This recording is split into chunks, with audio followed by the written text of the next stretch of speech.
Let's go to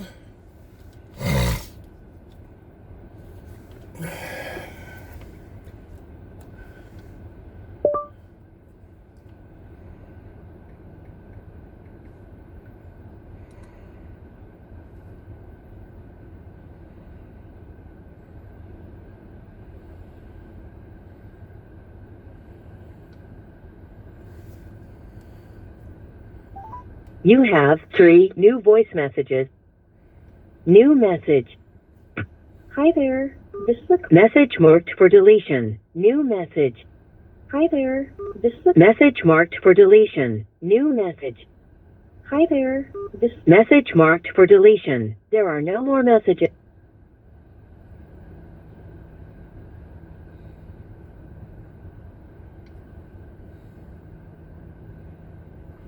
Cliff Road.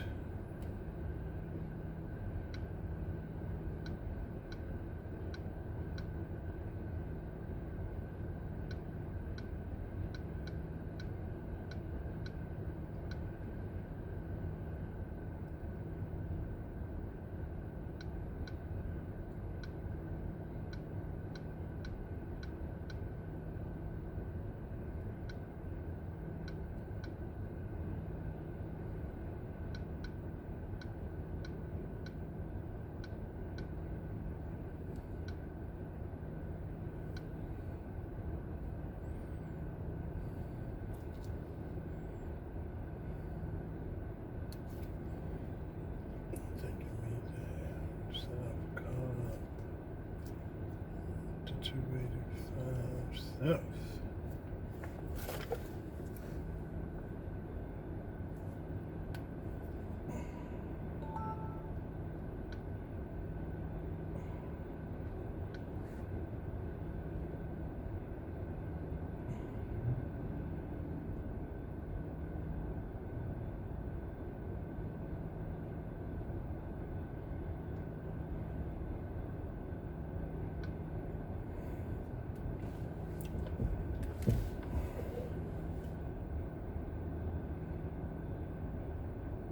Just officially established a task force to root out fraud in our country.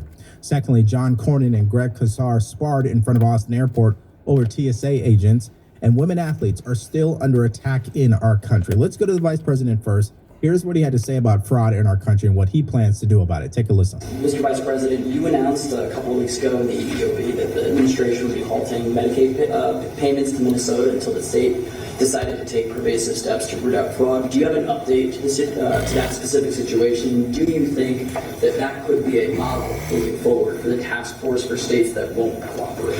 So I don't have an update there. Dr. Oz is looking to it, trying to work with the authorities in Minnesota to try to figure that situation out.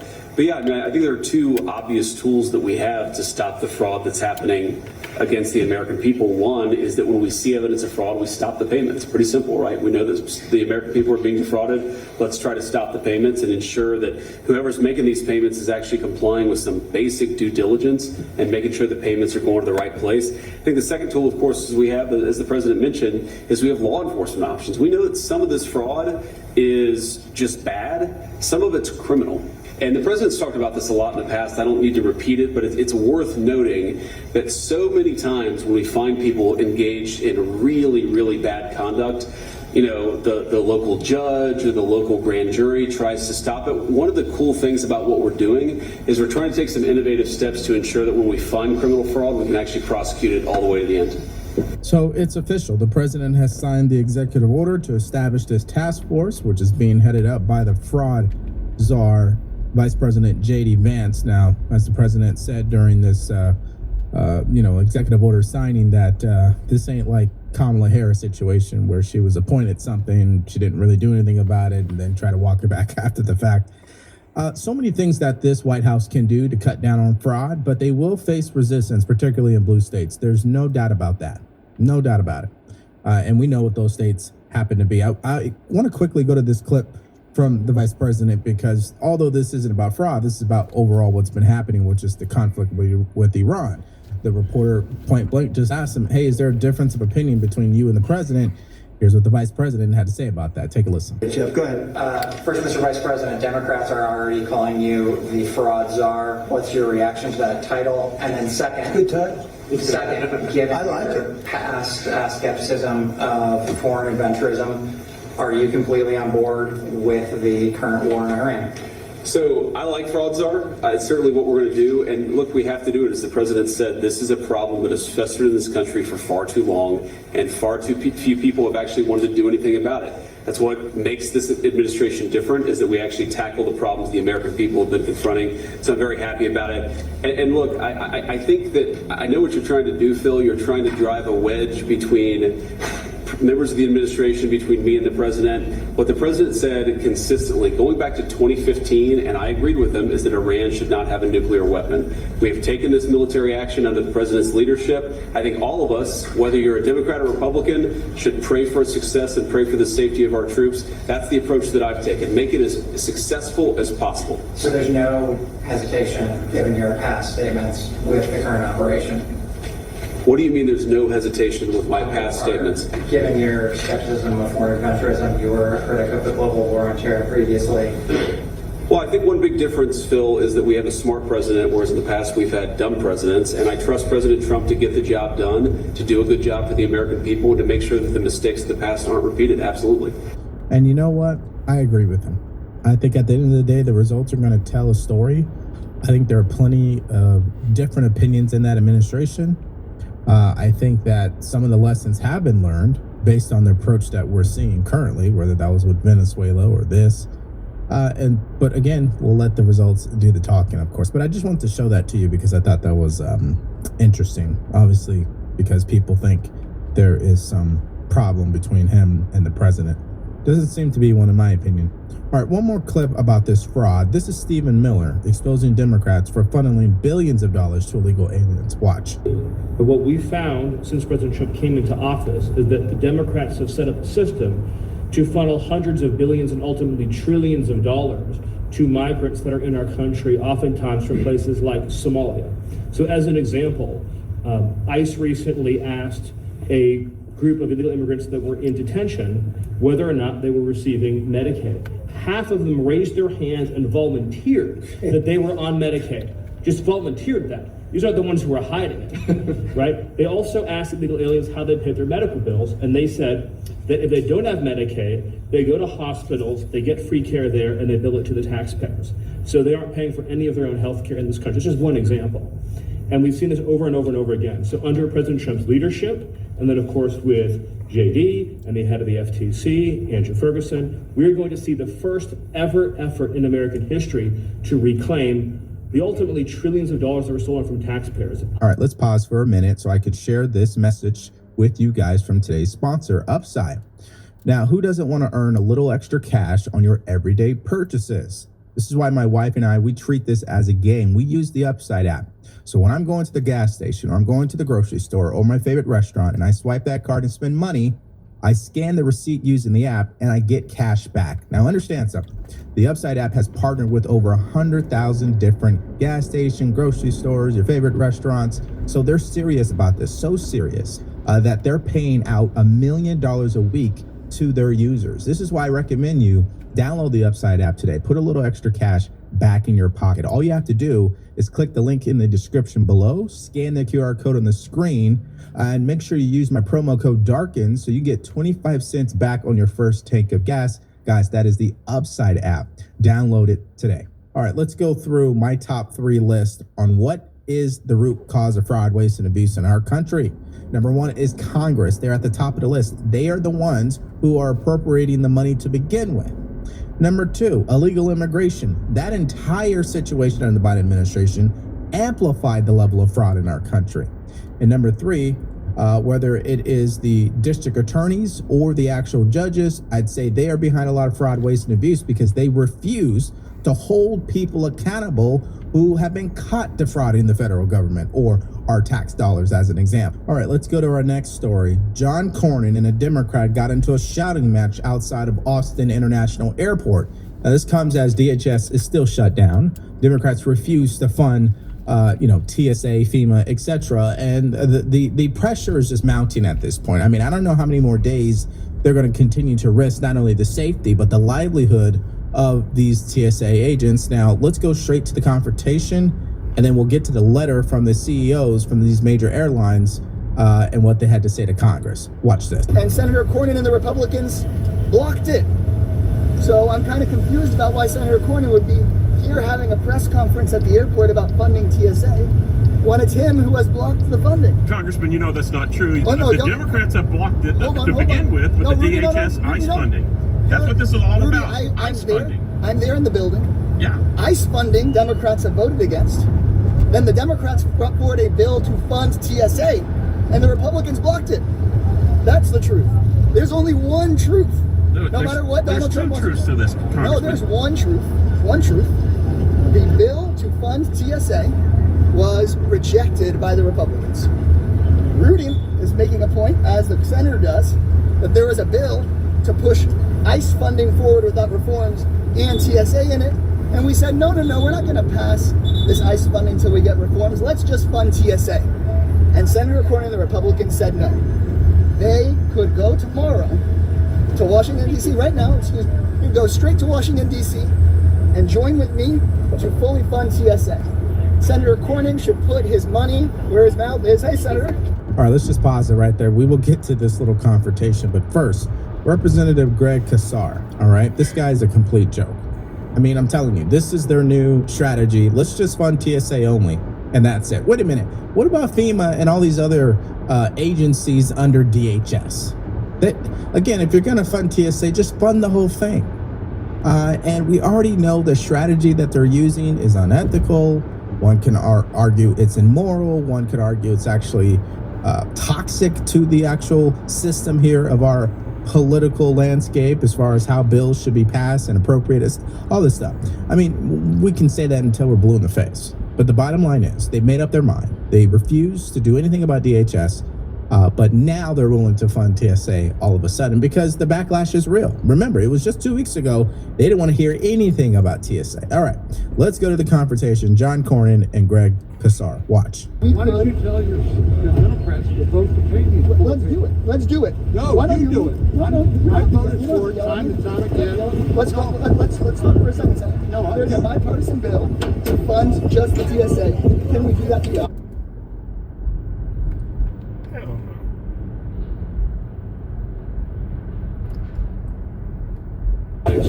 Not acceptable to fund just the TSA. How about all the terrorist attacks like we see down on 6th Street? You want those to continue? These people are keeping us safe.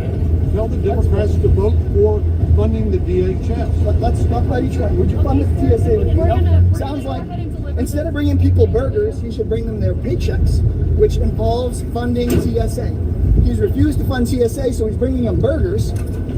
Yeah, and then, okay, so what happens from there, the Representative Casar goes on some rant about John Cornyn trying to do a photo op, essentially. Listen, the senator was bringing burgers to TSA agents. What were you doing there? Didn't seem like you were doing anything for them. Okay, so that's number one.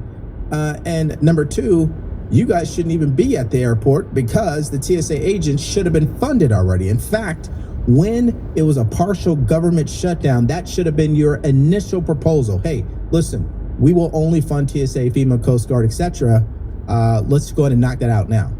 If you had did that from day one, we might believe you, and you might have a little bit more credibility in regards to your guys' position. I'm talking about Democrats. All right. So, anyways, this takes us to this letter from major airline CEOs. They're calling it out. I mean, they're fed up as well. They know this is bad for business overall and safety. Here's what they had to say earlier this morning. Take a look.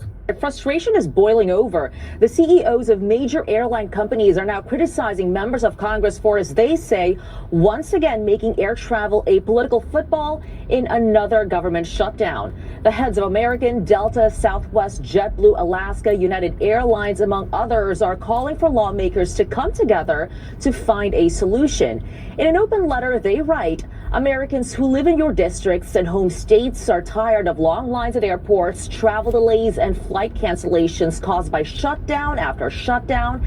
Now it's up to you, Congress, to move forward on bipartisan proposals that will get federal aviation workers, including TSA officers, U.S. Customs clearance officers at airports, and air traffic controllers paid during shutdowns. Yeah, see, there's three big groups that are negatively impacted by this. Group number one would be the actual airlines themselves.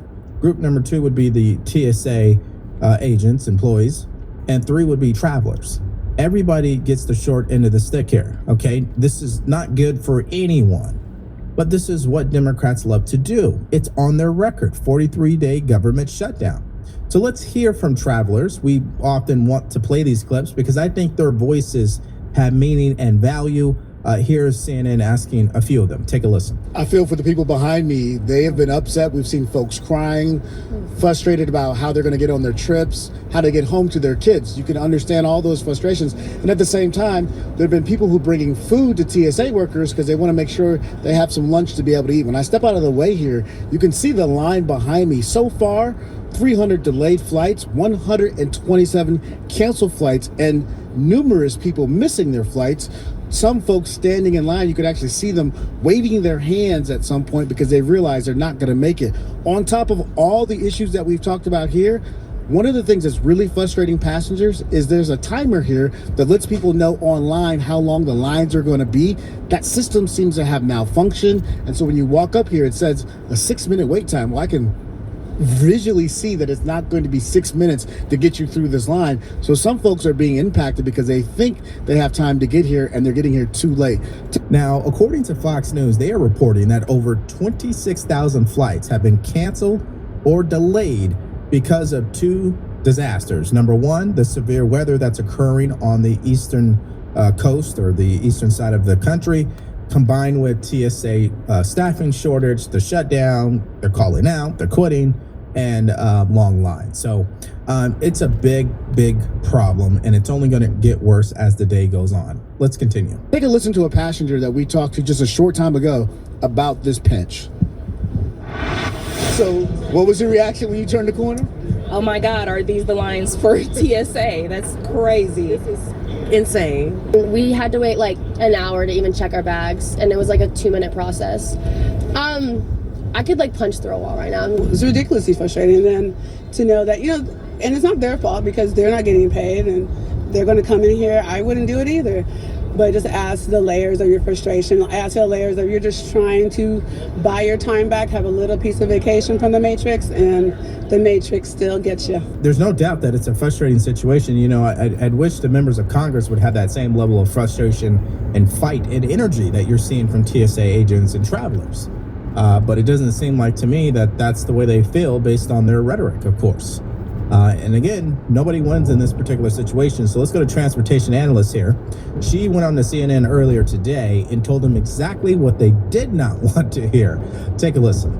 Well, my message to Congress is you don't remember why we have the TSA and why they have to be paid and why it's completely irresponsible to use them as a political football. Call 911 and check yourself into the hospital because you have total amnesia.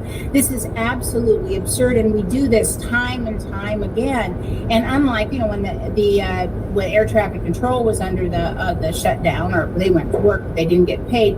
And the secretary was right. I mean, they make their higher paid federal employees. They have more of a safety net. The TSA agents are not. Of course, they're better paid, better trained, and have background checks, unlike before September 11. But that's precisely why we have them. And for Congress to just use them as a political football, especially now when it's all over the news that the sleeper cells have been activated, this is why we have the TSA paid. Now, I'll be waiting for that poll coming out of CNN from Harry Enten that shows how this is a big loss for Democrats overall in Congress. As we talked about earlier today, the polling for the president is still higher than Republicans and definitely higher than Democrats. So I don't think there's much expectation that this is going to be a positive outcome for any political party. And so I don't understand why they must sabotage DHS because they think they're going to get a win here. It just isn't going to happen. Let's go to Karl Rove. Earlier, Fox News made this point about Democrats. Take a listen. We got to do something about this. The American public is extremely frustrated with what is happening. Yeah, absolutely. Look, shutdowns are losers for anybody who is provoking a shutdown. This is a big loser, in my opinion, for Democrats. People don't like seeing those long lines. There's been no compelling case made by the Democrats as to why the reforms that they are suggesting are so essential. The public is focused on those pictures, and they're focused on the stories they're hearing from people who are going through that process. And they're also concerned, and will be increasingly concerned, about what would happen to our country if at our borders or inside the United States, Homeland Security was not able to meet its responsibility. Message to the Democrats: find yourself an off-ramp, and events are about ready to give you a very good off-ramp that will allow you to get out of this hole and yet even turn this argument on your behalf into something that's durable and might have an impact on the election. But if they keep doing what they're doing, this is a problem. Yeah, it'll be interesting to see how that all works out for them, because if history tells us, they won't take his advice. They're going to continue to drag this out for as long as practically as they can until they start getting direct calls from their constituents who are supposed to be just as radical as they are, because now they're realizing, oh, this is not actually tenable. I mean, this is not a sustainable situation whatsoever. Next story, thinking about something that is not sustainable. It's this ridiculous story about a pro-trans Arizona senator who gets exposed for not only lying, but shaming other individuals who choose not to compete against a biological male. And I'm talking about women athletes in that state. This story is blowing up, and I want to talk about it. Let's go here. So much for the whole women supporting women thing. From Utah State volleyball star Kaylee Ray was lobbying Arizona lawmakers to pass a bill simply to protect women's sports, sharing her experience having to forfeit a match in 2024 against San Jose State University because a biological male was on the opposing team. Well, that didn't matter much to Democrat State Senator Catherine Miranda, who told her to suck it up because she's played against guys before. I mean, you look pretty healthy. I've played against girls that look like you. You look very much in shape and strong. So you grew up one way. I grew up a different way. I would have taken on a man in a heartbeat. I played in, I was the only girl sometimes in men's sports. But to have a man on my team, I would have welcomed it. But this is just my opinion. So it just depends on the sports mentality of that individual. And that's why this bill is bad, because you're just putting a whole community of women's sports in one category, when women like me, we have a different opinion. So how competitive do you think you really are? Ooh. Oh my gosh. I wonder why we didn't hear gasp in the room when she said that. See, this story is tied to exactly what we've been hearing from Representative Anna Paulina Luna, Representative Brandon Gill, and the president, that it's no longer the SAVE Act. It's the Save America Act, which is not just voter ID, but it's also no boys playing in girls' sports, no men playing in women's sports. If it's a public university funded by federal tax dollars, that should be the policy, okay? And the fact that this state legislator decided to shame this athlete tells you how far gone our society truly is. The fact that that woman can argue that, yeah, I'm different. Yeah, you might be the exception, the one out of every million women where you maybe got to compete against men. But that point that she made is the true backlash here in the story, because people looked into her claims and found out she was lying. Take a listen. As far as Senator Miranda's athletic history, well, according to an article in the HispanicEngineer.com website, she played Little League against boys and then later high school basketball. Senator Miranda's Instagram page, there are at least 545 comments, mostly slamming the senator for what she said, including no biological men in women's sports. You pretty much admitted they were men with your statement. You're an embarrassment. Shame on you. And then another one reads, how about you get into the ring and box a male? Then tell us that. Or simply shut your mouth. Then there were some comments defending what the senator said, including these right-wingers are obsessed with sex. Now, as far as the outcome of the Save Girls Sports Act, well, the Senate in Arizona did pass it narrowly 4-3. It now moves forward in the Arizona Senate. Yeah, see, in 2026, I can't understand why a politician would decide to die on this particular hill. Believing that boys can be girls and that they could play in those sports. I mean, that is so outside of just regular discourse. It's evil at best. And the problem here is you think they would have learned from the election already. Most Americans do not believe in that whatsoever. And that's why Pete Hegseth, Secretary of War, shout out to him. He got it right. It's one standard. And so if we're going to do this, there's going to be one standard. Now, when you're talking about actual athletics, women can get hurt, and we've seen it. But again, what Democrats will say in response is, you guys are obsessed with sex. No, you guys are obsessed with sex because you wanted to change the very definition of it. You wanted to create a lot of books and legislation around it. Well, I think most of all, we have just been dismissed and abandoned by people in positions of leadership, particularly female leadership, and that's what you see in this here example. It is so harmful and so dangerous to women everywhere to have women in positions of leadership who are unable and unwilling to advocate for young women, for fairness, for safety. Our young girls deserve leadership that they can look up to, and we should be focusing on empowering young women to chase their dreams and achieve in the height of sport. You think that Joe Biden was fine during his... I'm not arguing that he was fine. I'm arguing that... You keep pivoting back to Trump, who's clearly fine. I'm just asking you if you're arguing that something was not wrong with Joe Biden. I'm so glad you asked that question, because Joe Biden is no longer the president. Donald Trump is the president of the United States.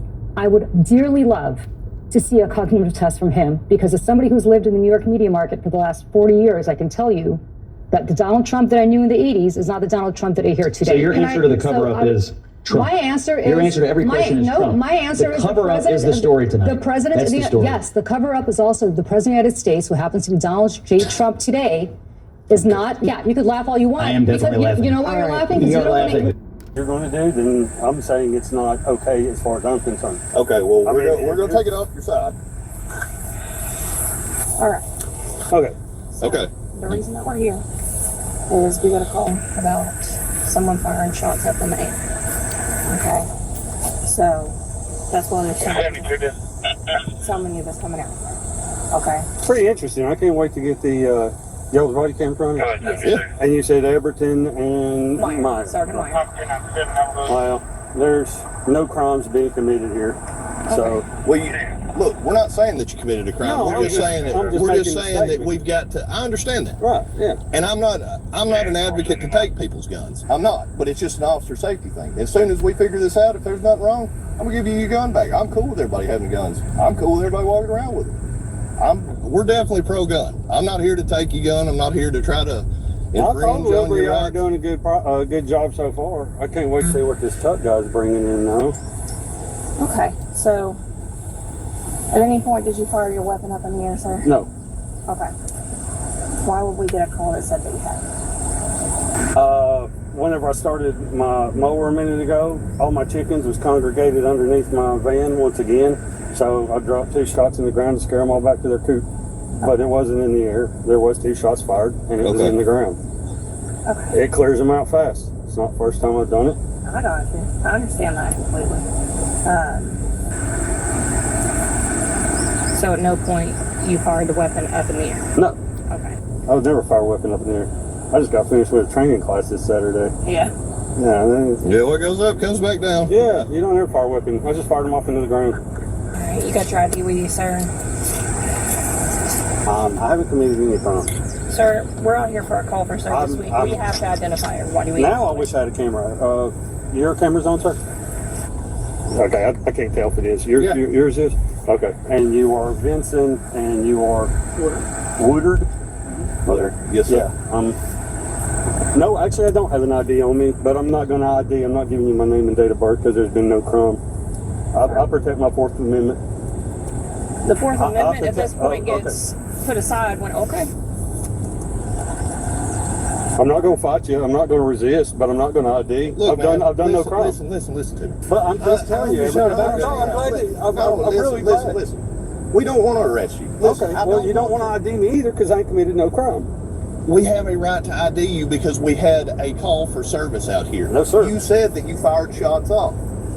I didn't say that she asked if I fired him in the air. So it doesn't matter if I fired Charles Salt on my So we property. get a gun call. You see what I'm saying? No. We get a gun call. No. Am I arrested? What am I arrested for? Right now, you're detained. Okay. Well, if I'm being arrested for not giving my Right now, we're trying to give you. Right now, we're trying to give you a chance to tell your side and try to ID you that way.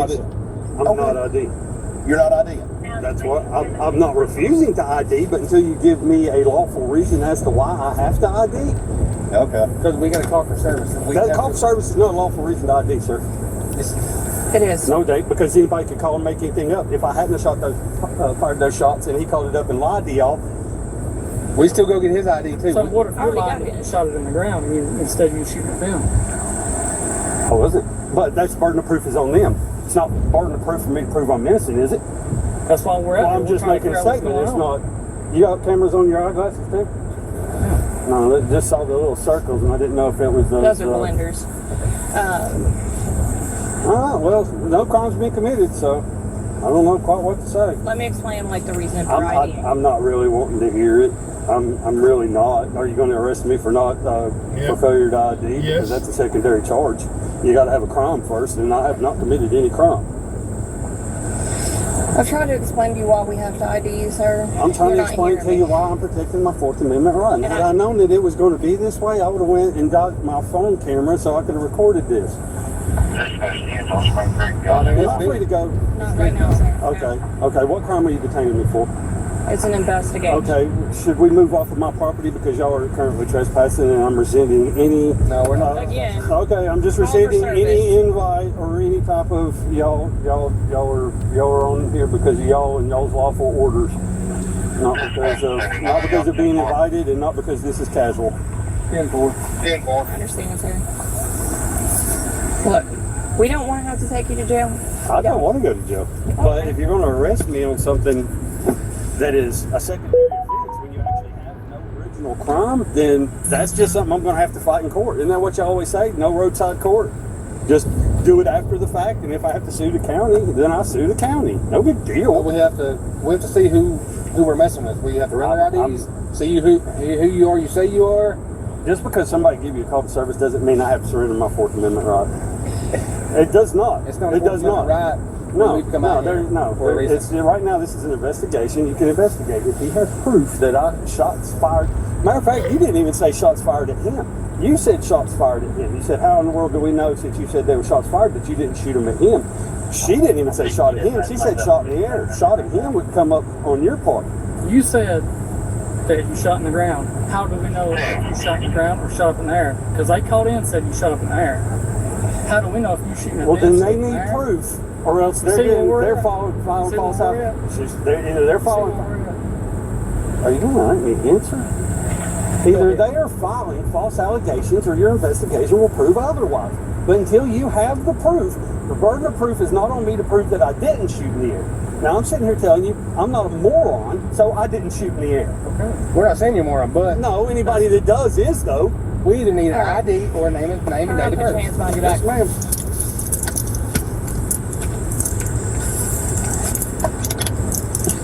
Put your hand together like you're praying, so that way it doesn't pinch you.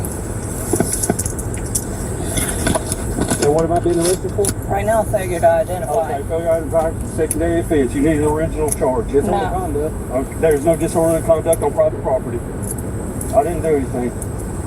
Now look, we talk all the time on this channel about how a call for service alone generally doesn't give officers the authority to effectuate a detainment. But that can change when the call is accompanied by other factors. Here, the officers didn't just receive a call for service. They also located and spoke with the caller, corroborated who the suspect was, and then located Trevor with a firearm. They took some investigative steps to establish that a crime may have occurred and that Trevor may have been the perpetrator of that crime. And that's the kind of fact pattern that generally supports a brief investigatory detention. Reasonable suspicion is a very low bar for officers to meet. And although we see plenty of officers who fail to meet that very low legal standard, that doesn't mean that it isn't still very easy to satisfy from a court's perspective. In fact, there are are Tennessee cases where a gun-related call plus an on-scene witness identification supports a brief detention. So the fact that there was a corroborated report of potential criminal activity with a firearm where the officers positively identified an armed suspect gives them a strong argument that they had reasonable suspicion and were within their authority to temporarily detain Trevor. But that doesn't mean that the officers had the authority to identify him. Tennessee is not a stop and identify state, and it doesn't have a specific law that explicitly criminalizes the act of refusing to give your ID to members of law enforcement while being detained or arrested outside the context of a traffic stop. So the whole idea that these deputies could potentially arrest Trevor for refusing to identify is just complete nonsense. And it says a lot that literally every officer who responded to the scene, including the chief of police, who you'll see momentarily, were completely unaware of this. One more thing I want to point out before we jump back into the video is that I hate this stupid logic trap that officers keep using against citizens. Officers love to say, well, we don't know if you committed the crime, as if that lack of knowledge somehow justifies a detention, when in fact it just shows that the officers didn't have enough evidence to make a legitimate determination. Here, the deputy asked Trevor how they're supposed to know which direction he fired his weapon in, and that obviously implies that they don't know,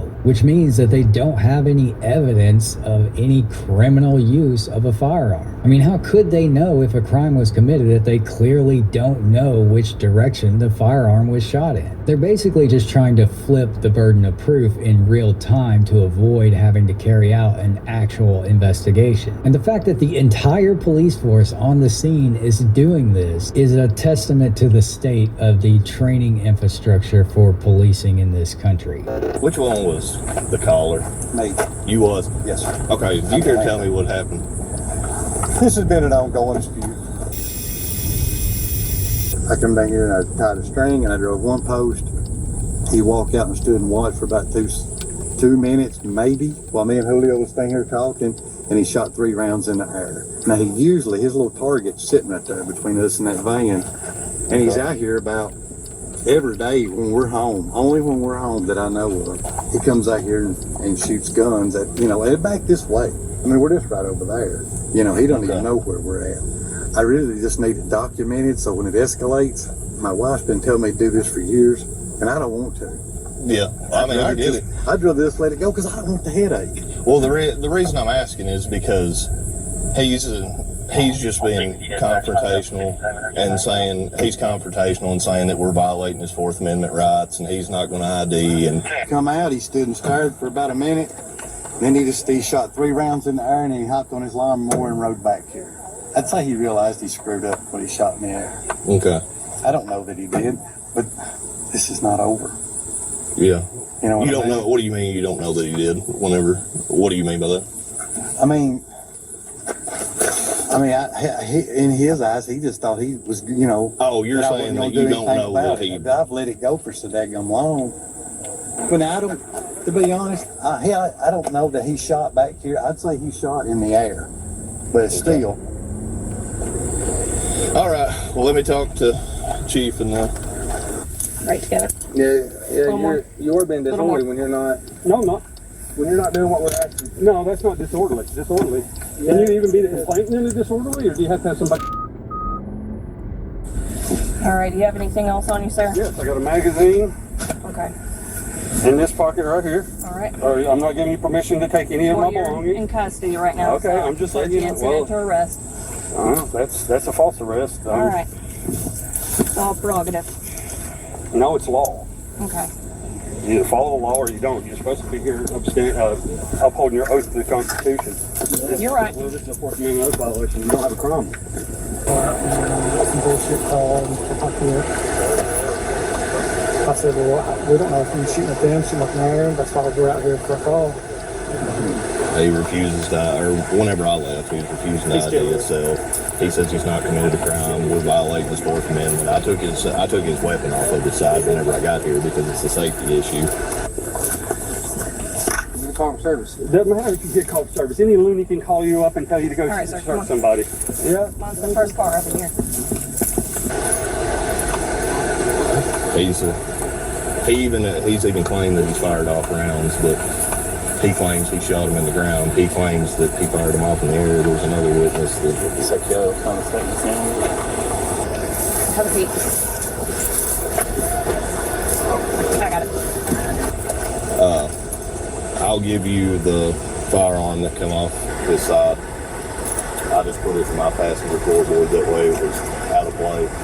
All right. Oh, you're to identify. I'm pretty sure he's intoxicated. I can smell it on him. I can smell it. Well, man. Well, there you go. That's disorderly too, isn't it? He said he can't be intoxicated property. I'm not going to stand out here. It's too hot. He's intoxicated. We tried to be nice and get him to be. What's the investigation? You can only go off what your witness says. Yeah. I mean, I know what. not much off reckless endangerment. Exactly. That's my whole thing. Is when you got the reckless endangerment, Kelly's. How's it going? I think I'm better than you are. I don't know exactly what's all going on, but I don't have anything. I had a daggum neighbor dispute. You know, I do this thing with. I'm sure that. He said he fired 2 shots into the ground to scare chickens back away from the vehicle. So, had he just identified himself, it could have been a report and we'd be on our way. But Well, we don't know if that's really what he did. Yeah. I mean, that's what you're trying to explain. Yeah. That's what I was trying to explain. How do we know if he said I was following a moron? I can smell it on him.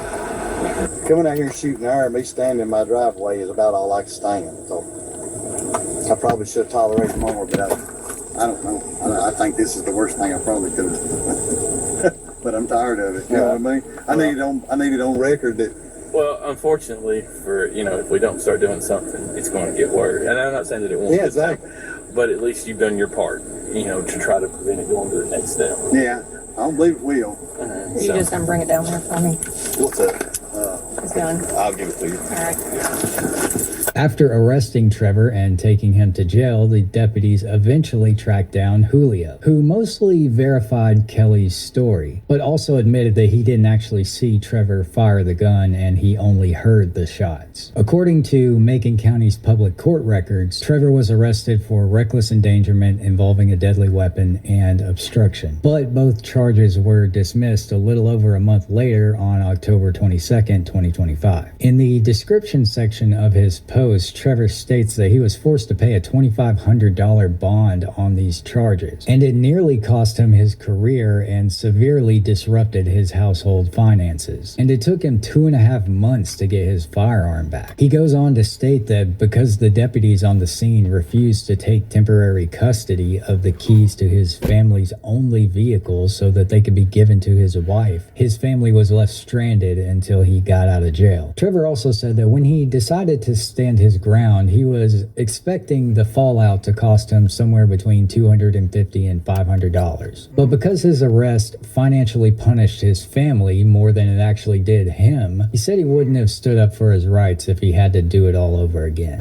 One thing that I think is important to touch on is that I don't think Kelly really did anything wrong here by calling the police. I do think he overstated what actually happened, and it's pretty clear to me that he didn't know what direction Trevor actually shot his firearm in. But I don't think it was unreasonable for him to assume that firing the gun was some kind of intimidation tactic from Trevor, even if it truly wasn't. I mean, put yourself in his shoes. They've had a neighborly dispute for many years. Trevor allegedly watched Kelly and Julio mark off the area so he couldn't mow there anymore. Then Trevor disappears from sight and they hear gunshots. I think Kelly had a right to feel unsafe at that moment. And the desire to have an official record of the incident seemed legitimate and authentic. Kelly didn't report what he saw. He reported what he believed the gunshots meant. And in long-running neighborly disputes like this, sometimes that perceived meaning can outrun the facts. The exchange quickly escalated as both lawmakers challenged each other directly in front of cameras. Oh, I'm listening. So why don't you just keep your mouth shut? Oh, because you showed up. Is that the way to talk? You showed up. Yeah. And so you voted for this one I big signed ugly on bill. for this. You can extend it right A now. permanent extension of massive tax breaks for your billionaire donors. So 90% of Americans. So they can get a permanent extension. 90% of Americans But take the working-class standard Americans deduction. can't? Is that right? 90% of Americans take the standard deduction. Is that right? right? If you had your way, the standard deduction would have been cut in half. That No would have been a one- massive tax increase no one- on Americans all across the country. You're You support here, that? unfortunately, You're against to do lifting the cap on bidding salt? of your billionaire donors. The That's billionaire unfortunate. donors lifting the That's cap on correct. salt. We put a income cap in place. Why are you here right now? Didn't you want all Republicans to be here? Where I'm the rest? here. Where are the rest of your You Republican wanted colleagues? Republicans to be here. I'm here. Why are you And here? by the way, you can pass an ACA extension right now. Sign your on to boss- this bill. Did your boss sign Donald on Trump- to the bill? Is your boss Donald Trump behind it? HR 5145. Why don't you get on it? Mike, is your boss Donald Trump behind that? Why won't you get on it? Because you don't work for the American people. Oh, I do. I You work don't work for the people of the New 17th York. I work for the Congressional people of my district. Is that why you? Is that I'm why here. You got 140. And by the way, I voted for a clean CR to keep the government open and funded. You voted to shut it You're down. embarrassing yourself right now. Yeah, leader, with all due Well, as we would respect, say you're back the in the- one. why are you playing yourself? You're the one Why are who you playing actually yourself with voted these to shut the theatrics? government down. Actually, you It's know sad. that's not true. It's sad. You voted to shut the government down. Do Republicans control the House, the Senate, and the president? Right, and Correct? you're smart enough to know Is that you right? need 60 votes in the Senate, Is right? that right? No. Do you need 60 votes in the Senate Were or no? 60 votes needed to pass your one big ugly bill? Reconciliation, which you Was did with the 60 IRA, was and 60 boy, that really reduced inflation. Are you did a trying to great job elevate there. yourself because you're afraid I'm not you're trying about to to lose elevate myself. re-election? No, I'm not going to lose Let me ask you a re-election. You question. spent $42 million last cycle. You didn't do Mike, that let me ask you a great. question. Why aren't you running for governor right now? Because you spent, Because I you spent a actually year and a half. enjoy this job, and I'm here to do You it. And enjoy by the way, you enjoy you could actually embarrassing pass. yourself? You could actually pass You enjoy being a a lackey for subsidy Donald right Trump? now Is that to right? ensure that people don't have health care premiums going up. Why won't you support this one-year bill? Let me ask you a question. Tom Swazi's on it. Jared Golden. Let me ask you a question. Marie Let me ask you Glusenkamp a question. Perez. Let me ask Are you a they question. wrong? Your Don other, Davis. your other boss, Are they wrong? Your other boss, Mike Johnson. I challenged him to a debate Yeah. on the floor. Did he send you? No, I'm here on his my behalf, behalf 'cause of he's my afraid to debate. constituents Is because that you right? shut the government down. And my constituents are suffering as a result of your ridiculous ploy because you're so afraid of Zohran Mandami. By the way, when are you endorsing him? By the way, do you endorse him for mayor? First of all, are you going to endorse him for mayor? Listen, you're a complete and total embarrassment right now. Oh, why is that? Because you don't want to answer the question? Is this supposed to be a video for your failed You don't want re-election? to. Is You that don't, what's you going don't on want to right answer now? the question. Do you support Zohran? By the way, did you see his Listen. statement yesterday? Listen. An embarrassment on October 7th, blaming the Jews. You support that? Should he be the Democratic nominee for mayor? First of all, I don't answer to you. You Should don't he be the even Democratic answer to mayor? yourself. Should he be the You don't Democratic even- nominee I'll for answer mayor? whatever questions I need to answer about Okay, the so you man's think race, his about statement the American- yesterday was okay? First of all, All right. That's sad. First of all, it's unfortunate. Don't come with this phony. These are bills. No. These no, are no. bills. They're not phony. It's They're not real a bill bills. that Republicans are even prepared to bring to the floor. There's 11 Republicans on it. There's 4 Democrats. It's a bipartisan bill to extend the Affordable Care Act subsidies. If you believe in it so do you so understand much, math? why won't you sign on to it? Do you understand math? You could get your whole conference to You sign have on to- there today. are 220 Your whole conference could sign on to this. There are 220 Republicans Right. in the House right now. You have 215 You come to a bill with me Democrats. with 11? You have 215 Is that right? Democrats. Well, how many votes does it take in the House? Are you- 218. Are you mathematically challenged, bro? No, I think you are. You have 215 Democrats. You could all sign on to this today with 11 Republicans. Do It'd me be a great. favor. It'd be I've great. indulged you. I've given you your 15 You minutes haven't of you haven't fame. answered any of the questions. You're a but you- complete and total embarrassment. Yeah. You're embarrassing yourself in your district right now, and you're going down to defeat next year. The fiery exchange highlights the deep political divide in Washington over government spending and healthcare policy. What do you think? Who made the stronger argument in this confrontation? Share your thoughts in the comments and subscribe for more